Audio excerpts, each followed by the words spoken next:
ধন্যবাদ।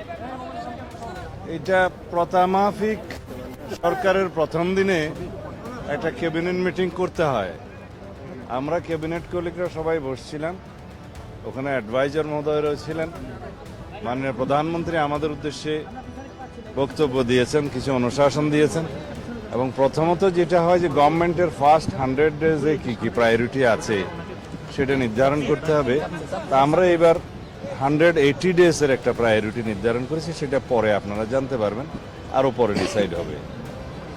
সরকারের অগ্রাধিকার বিবেচনায় আমরা প্রাথমিকভাবে দ্রব্যমূল্য নিয়ন্ত্রণে রাখা, আইনশৃঙ্খলা পরিস্থিতি আরও উন্নত করা এবং সরবরাহ চেইন আর কি সাপ্লাই চেইন ঠিক রাখা, আর বিদ্যুৎ এবং জ্বালানি সেক্টরে যাতে কোনো সমস্যা না হয়, গ্যাস এবং বিদ্যুতে, সেটার প্রতি লক্ষ্য রাখা। These are the priorities.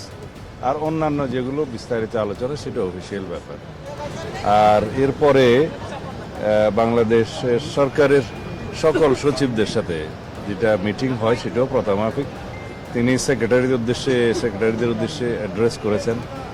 তাদেরকে তিনি বলেছেন যে জনগণ আমাদের ম্যানিফেস্টোর উপরে ম্যান্ডেট দিয়েছে, তো সুতরাং যেটা জনগণের ইচ্ছা, পিপুলস উইল প্রাধান্য পাবে। সেই হিসাবে according to constitution, according to law of the country এবং according to the rules of business, secretary এবং অন্যান্য সরকারি কর্মকর্তা সবাই যাবে এবং সরকারের সেই ম্যানিফেস্টো বাস্তবায়নের জন্য তারা আন্তরিক হবেন, সে আহ্বান জানিয়েছেন।